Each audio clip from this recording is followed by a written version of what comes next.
Hello and welcome. This is Abhineet Kumar from Elets Technomedia, reporting live from Global Hydrogen Summit, going live at the Grand Hyatt Hotel in Kochi, Kerala. And joining me today on the sideline of the summit is Mr. Savir Julka, Global Head, IG and Director, INOXCVA.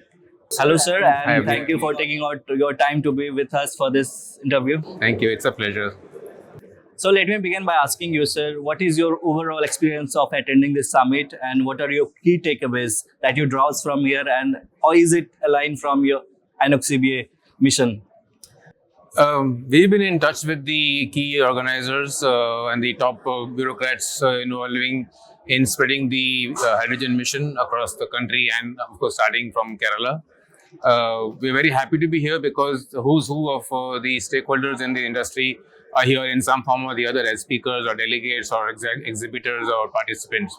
Uh, the tempo and momentum of the hydrogen movement is taking shape slowly but steadily, and we see a lot of energy, a lot of positivity going on. I keep telling in a funny manner that 20 years ago we faced a scenario for LNG when things were not taking shape as much as we wanted it to. It was like an oasis. You go closer and it used to disappear. But similar scenario while we are seeing it happen in hydrogen, we also see spurts of real activity with investments, with government involvements, with subsidies, with R&D efforts, and a lot of other developments here.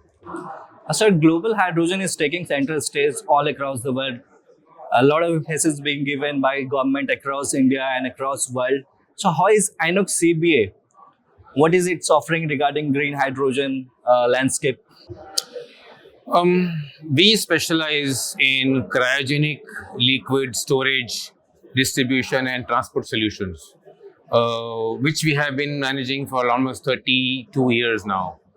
As a part of our business, we have also been working for more than 20 years with the companies like ISRO, the space research organizations, for liquid hydrogen storage systems and transport solutions.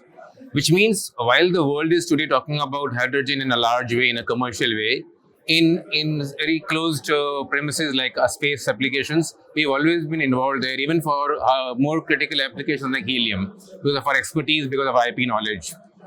In India, the hydrogen platform is at present talking about gaseous grid. It's talking about electrolyzers and distribution of hydrogen in a pressurized form. But if we roll back for a few years, are very closely working with the South Korean government and South Korean business houses, where from the beginning they have chosen to deploy the cryogenic liquid hydrogen model. So when the first hydrogen tank system was required in South Korea, the successful supplier globally selected was Inox from India. So just like we have the peso here, the KGS from the Korean government came several times to be participating in the development and approval process of the liquid hydrogen tank system that we supplied them back in 2022, commissioned in 23, and we also supplied a whole bunch of systems in 2023, which is going to be commissioned this year.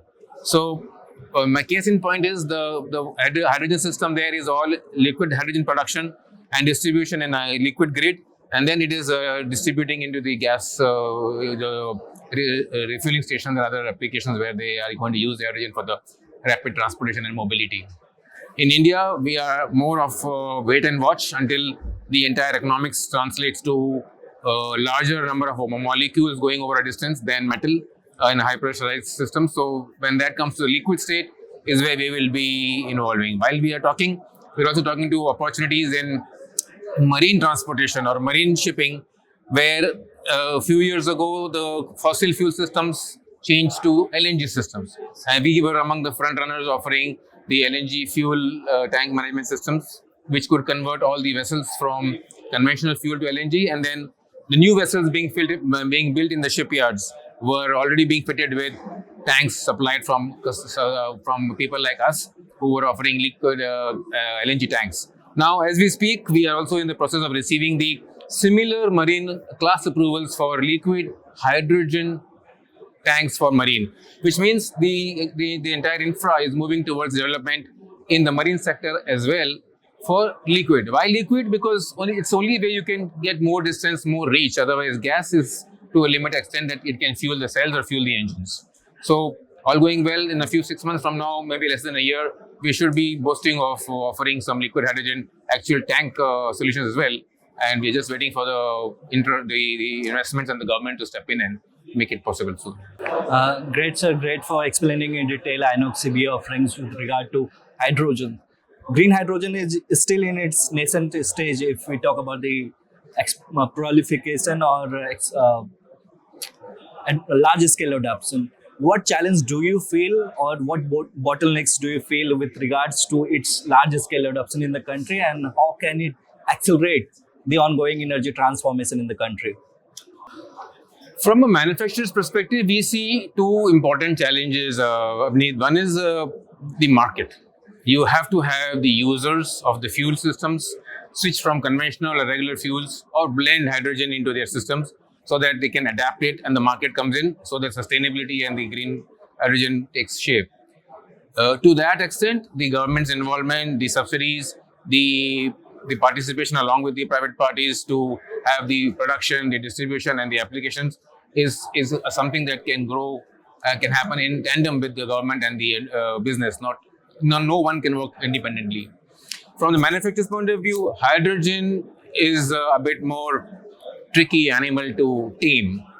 We, for example, before we could actually offer our hydrogen tanks into these systems, have had tests done in specific laboratories in Germany, where many prototypes were filled with hydrogen. They are super insulated vacuum tanks filled with hydrogen, set on fire on propane burners and blasted to see the implosion or explosion process and observations to know what's the worst case scenario that can happen when these equipment are in the public domain. What is the ER, the emergency response systems that could be, that should be and would be deployed when anything of this thing happens.